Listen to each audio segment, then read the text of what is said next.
In today's video, we are going to discuss some generic guidelines regarding the product research. I would say these guidelines can help you in the later stages as well. Like whenever you get stuck into a position whenever you see there is a change in the trend in the market, then you can definitely keep this principle in front of yourself and you can see what changes are need to be done in the current product evaluation criteria or in the current approach for product research, which would help me later on. So what that approach is basically, the approach is to go into something which is not very easily replicable or which is not very readily available, which is not available in the market to that much extent that it can be copied very quickly. This is something which we guys need to keep in our mind. So the first thing, I'm going to divide the guidelines into two segments here. So the first segment is to go into the direction against or different than the mainstream population. What does it mean basically? If you see the criteria which is being taught maybe on YouTube or some other courses, then the this general criteria is find a product having a search volume more than maybe 10,000 of helium 10, then find a product having a selling price of $25 or less than that. And then the third can be the product size should be not more than the shoe box, because if the size is bigger, then the supply chain, to manage the supply chain, is going to be a tough task. So these are the generic guidelines. What you need to do is you need to find a different direction. You need to go into a different direction and you need to challenge the things which these old stream or yeah, I would say old stream or mainstream guideline, all those things from which these guidelines are stopping, can I penetrate into those things? That is basically the hidden treasure for you. What does it mean basically? Let's say if they ask you that you're not supposed to go into the fragile products because they break very easily and that increases the return rate, then you need to figure out how you can cover up that part. So you make sure you have made a protection layer against that product fragility, and now it's easier for you to go into that niche because it's very less number of people are going to copy that part. And then let's say if they say that you are supposed to do the product of maybe having the selling price of $25, then you need to challenge it and you need to ask, why can't I launch a product having a selling price of maybe $200, $300, $500? Because very less people are going to jump into that part. Now let's, if we propagate to that example further on, the reason here is going to come that in high price products you are going to see that the cost of inventory is very high and it would be tough for you to manage the cash flow. But if we see the end result, the revenue is equal to sales velocity multiplied by selling price, and then definitely the landing cost is usually one fourth or one fifth or maybe one sixth of your selling price. So whatever it is directly proportionate with the selling price. I'm talking about the landing cost here. So let's say if you're going to launch a $15 product and you are expecting a revenue of 100K maybe, then definitely the sale velocity element, the second component here, that needs to be very high. But let's say if you jump into a product having a selling price of maybe 2000 or maybe 500 or maybe 300, whatsoever is the selling price, or maybe even $80, then definitely the number of units you need to sell to achieve that 100,000 per month revenue are going to be way less. Eventually, your budget depends upon the revenue amount you are going to achieve rather than on the selling price. So, if you go with this methodology, if you go with this approach to challenge all those things which are restricted, which you have heard on the maybe YouTube or maybe in any other course, and you realize that, or you got an idea that these things are no go, you need to challenge that. You need to ask yourself or maybe that particular person that why I can't go into this niche and what's the downside of it, because you need to listen to the downside, and if you see you can cover up that particular part, then definitely you have an opportunity here.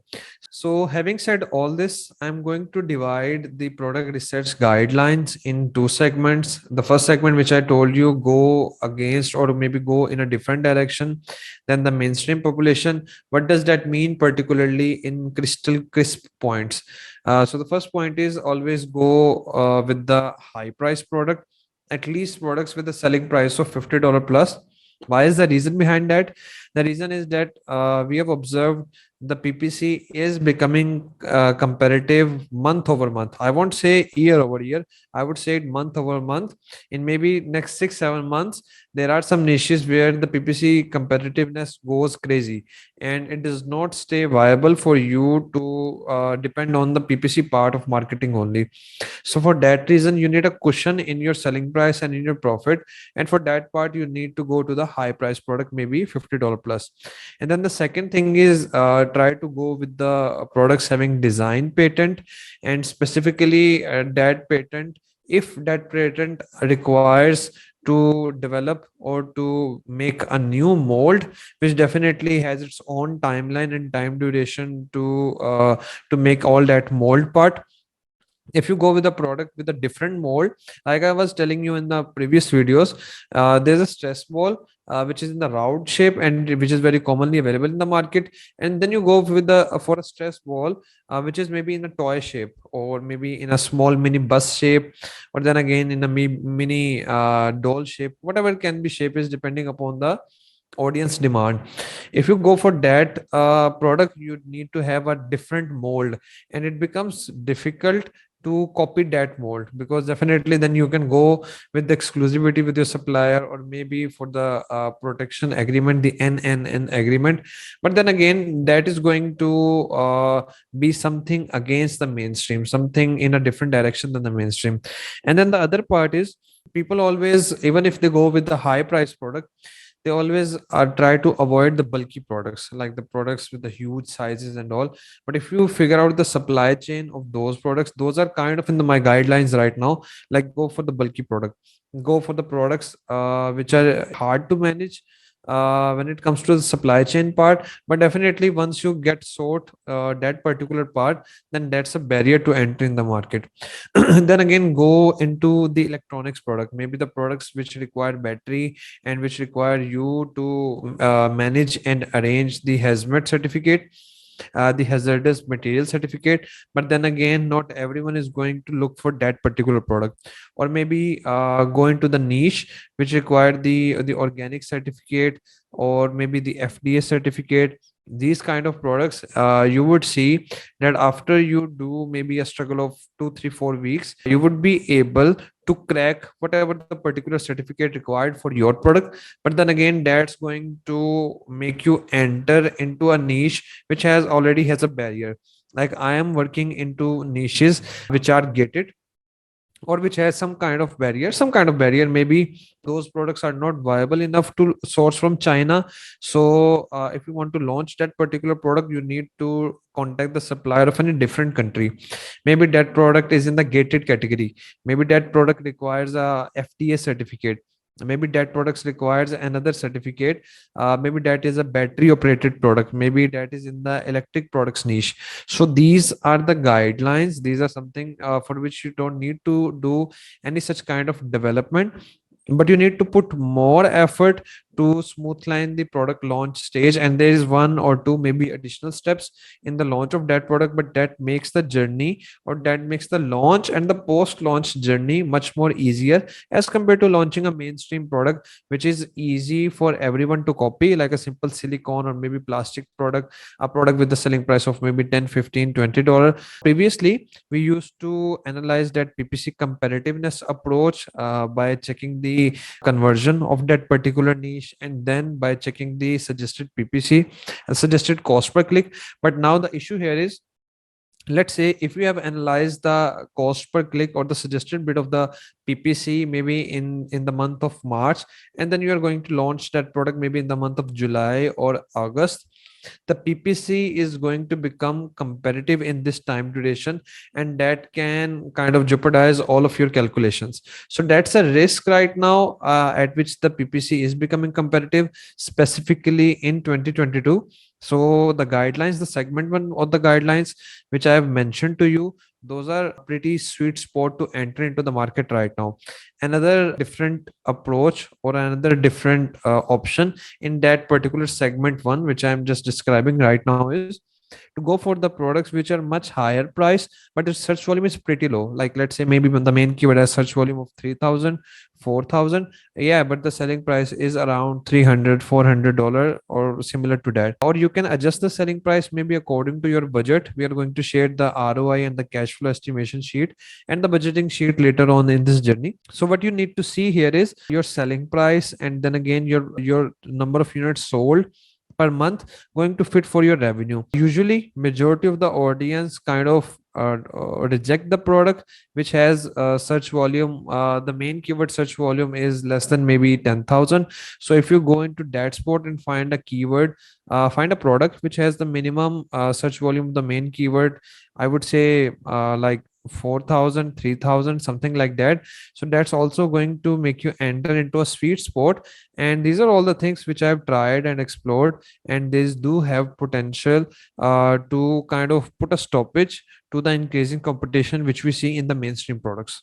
So the segment two of the product research guideline is definitely to make the innovation part. Like I have described in the previous video, innovation is not like bringing up an idea which does not exist in the market, but it's more like making small improvements in the current products which already have demand in the Amazon marketplace. So that's a different approach here. Now, what we used to do previously in the name of innovation was, like let's say if the product is being sold as the bundle of 5, let's make it a bundle of 6. Or if the product is being sold in the red color, let's make it in black color, in blue color. Now all these things have worked pretty well in 2020 and 2021, but right now I would say that this thing does not fit into the innovation definition. When I talk about developing a product or making some innovation, it means bringing up a change or bringing up a development which is hard to replicate. Like it's not like if you are, let's say, doing maybe pack of 6, or let's say if you are doing maybe pack of 12 and majority of your competitors are doing pack of 9, how hard it is for other competitors to replicate what you are doing. Pretty simple. They just need to ask their supplier to make it pack of 12 instead of 9 the next shipment, and they can add that as a variation, and your development part is done and dusted at the side corner. So that's the issue. You need to bring up some development which is hard to copy, which is not the color variation, or which is not the variation in the pack, and this should have something which may take around 5 6 months to copy your product. Or let's say they may have to discuss with supplier maybe for 1 or 2 months, and then they would kind of add that in their production line.